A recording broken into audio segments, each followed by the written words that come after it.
Losing streaks is an inevitable roadblock in every single trader's career, but it's never about the losses. It's always about what you learn from those losses and how you bounce back that really defines who you are as a trader.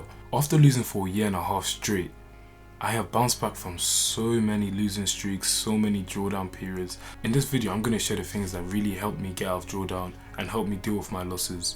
If you'd like to see more videos like this, just subscribe and leave a comment down below and let me know what type of videos you guys would like to see. This is not going to be an edit-heavy YouTube video, I just want to talk straight into the camera. So if you're someone that has a low attention span or can't focus, I'll recommend two things. Watching this video in parts or just don't watch this video.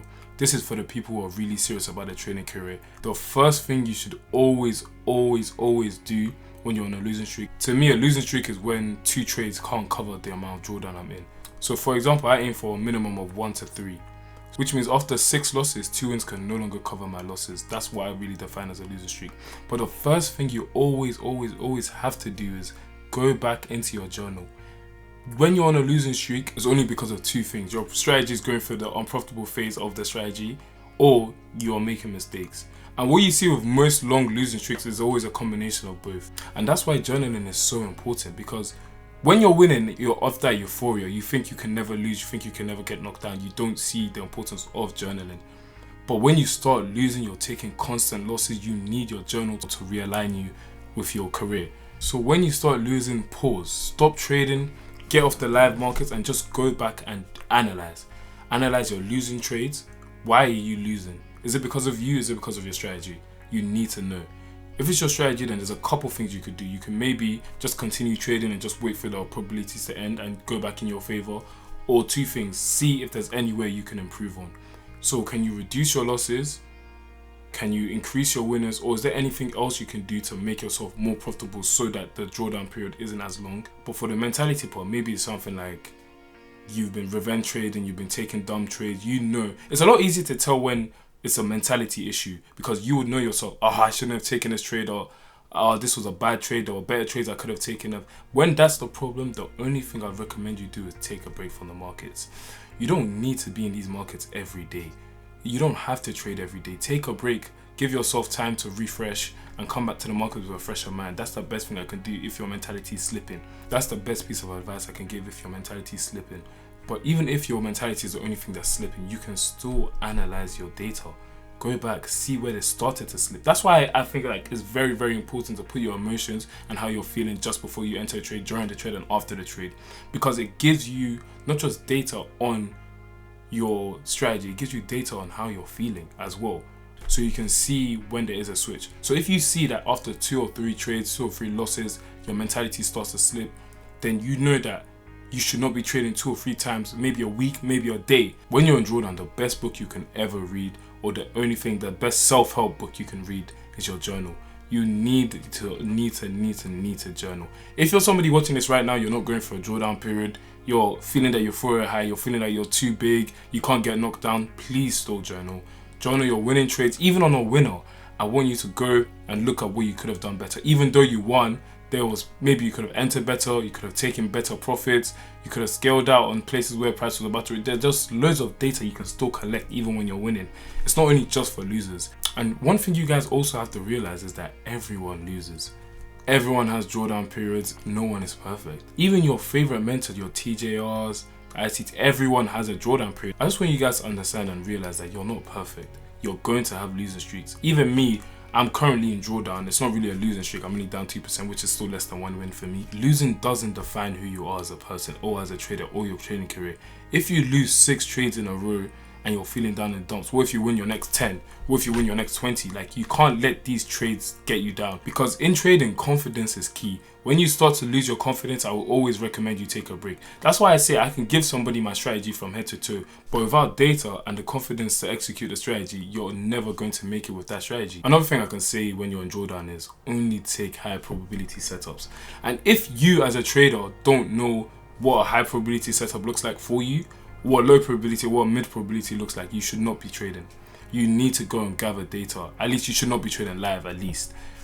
You need to know. When you're in drawdown, you want to minimize taking stupid trades. You don't want to take trades that are lower probability. So for example, when you're up 2, 3, 4%, taking a B setup or a C setup is not the end of the world, because if you lose, you're still in profit. But when you're deep in drawdown, you only want to take a good trade, or a trade that even if you do lose, it was a good loser. And if you want to make sure you're doing something like that, I would say, even though it's a bit hard because loads of traders are introverted, I'll say try and find an accountability partner, someone who's going to hold you, maybe one of your friends who trades the same way as you. Or if you have no friends that trades, maybe go on social media, on Discord and stuff like that, and try and find someone who will hold you accountable for taking lower quality setups, taking setups that aren't your setup, taking dumb trades, and just loads of stuff like that. You need a partner who will keep you in check with your journaling, make sure you're journaling, check over your journal, and you guys can do this vice versa. That's another thing I can say for people who trade with friends. Putting it into perspective, there's a book called The Obstacle is the Way, I think by Ryan Holiday, and it just talks about how the obstacle is the thing that makes you get to that destination. And I believe it carries over into trading, because without these losers, these losing streaks, or periods of drawdown, you're never going to learn. You don't learn about your mentality, because when you're winning, everyone knows that you win as euphoria high. Everyone knows that I'm too big to get knocked down. But what losing does is it brings you down to reality. It lets you know that I am not invincible. I can lose.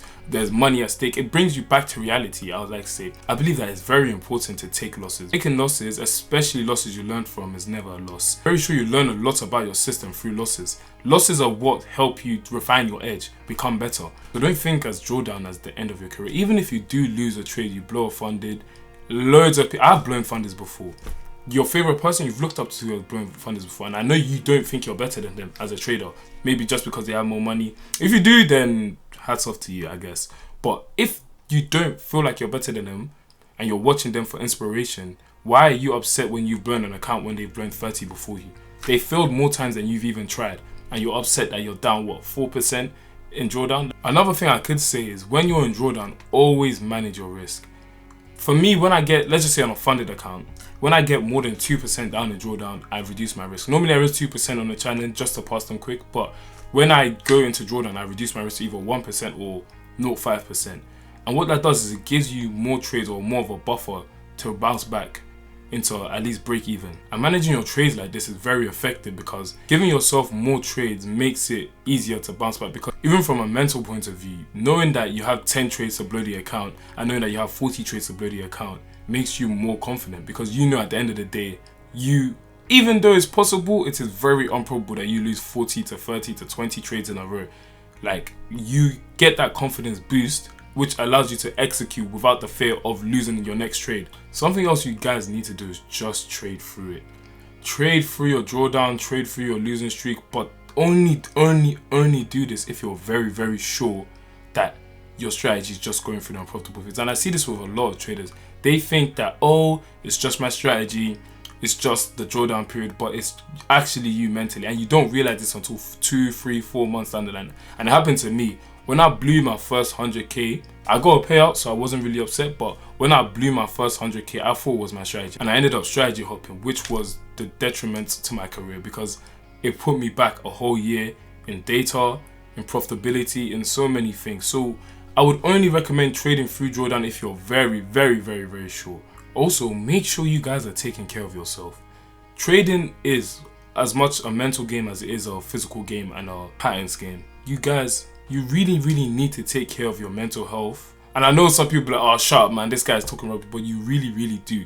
Make sure you're sleeping well, make sure you're eating well, make sure you're exercising. A healthy brain is always going to provide better results.